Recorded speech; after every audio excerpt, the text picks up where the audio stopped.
அனைவருக்கும் வணக்கம். உள்ள எல்லா ஜீவராசியிலும் எல்லா மக்களும் எல்லா நலமுலம் பெற்றோள மனதார கடவுளை வேண்டிக்கிறேன். பொங்கல் வருது, எல்லாருக்குமேவும் பொங்கல் தின நல்வாழ்த்துக்கள். ஒரு சில விஷயங்களை பற்றி தெரிஞ்சுக்கணும், நம்ம அது பழங்கால தமிழ் பற்றி தெரிஞ்சுக்கிறனாலே ஆர்வம் தான். நான் தெரிஞ்சுக்கிட்ட பொங்கலை பற்றின ஒரு சில விஷயங்களை அவங்க கூட பகிர்ந்துக்கிறேன். உலகுக்கு ஒரே சூரியன்றது நம்மளுக்கு தெரியும். நம்ம கண்ணுக்கு தெரிவது தானே நம்ம சொல்லுவோம். ஆனால் 12 சூரியனில் இந்த உலகத்தில் இருந்ததாகவும் அதை எல்லாத்தையும் ஒன்று சேர்த்து ஒரே சூரியன் ஆனதாகவும் ஒரு கதை சொல்கிறாங்க. 12 பேருக்குமே தனித்தனியாக வேலை பிரித்து பார்த்துருக்காங்க அப்படின்றதும் தெரிஞ்சிருக்கு. எதில் சொல்லியிருக்காங்கன்னு பார்த்தீங்கன்னா, சம்பவ புராணத்தில் சொல்லியிருக்காங்க அப்படின்னு சொல்லியிருக்காங்க. கிருஷ்ணரோட மகன் தான் சாம்பன் அப்படின்றது சொல்கிறாங்க. இவனது தாய் கரடி அரசனான ஜாம்பவானோட மகள் ஜாம்பவாதி. துர்வாச முனிவரால் சாம்பவனுக்கு தொழுநோய் ஏற்பட்டதும் அதை குணமாக்க சூரியனை வணங்கும்படியும் சாம்பவனுக்கு அறிவுரை சொல்லியிருக்காரு நாரதர். இவனது வாழ்வை சூரியலோகத்தில் சிறப்பை விளக்கும் நூலாக சாம்பவ புராணம் சொல்லியிருக்காங்க. இவரோட வாழ்க்கையை நம்மளுக்கு எடுத்து காட்டுற மாதிரி சூரியனோட பிறப்பு பற்றி சொல்லப்பட்டிருக்கு. மாரிசி முனிவரின் மகனான காஷ்யபருக்கும் தட்சணி மகளாம் அதிதிக்கும் திருமணம் நடந்திருக்கு. கணவனே கண்வண்ட தெய்வம் அப்படின்னு வாழ்ந்து வந்திருக்காங்க. அதிதி கர்ப்பமாக இருந்த சமயத்தில் துறவி பிச்சை கேட்டிருக்காரு. கணவருக்கு உணவு பரிமாறிக்கொண்டு சற்று கொஞ்சம் தாமதமாக பிச்சை போட்டதுனால தன்னை காக்க வைத்த ஆபத்துக்காக கருமிருதம் ஆகும்படி சாபமிட்டிருக்காரு. மிருதம்னாலே மரணம் அப்படின்ற மாதிரி சொல்லியிருக்காங்க.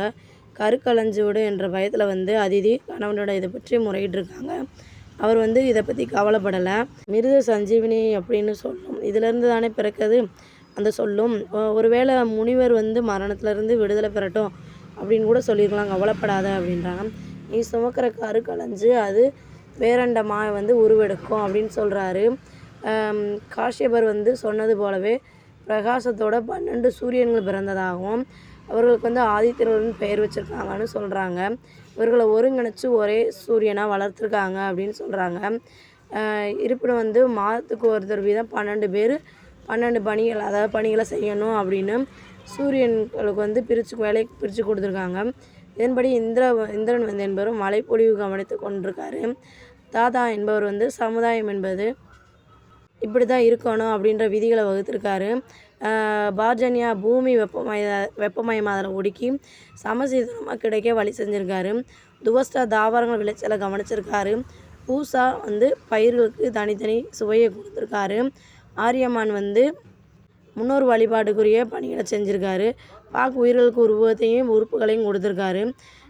விவஸ்வான் உணவை செரிக்கும் பணியை செஞ்சுருக்காரு. அனுஷ்மான் காற்றோட வடிவமாக இருக்கார்.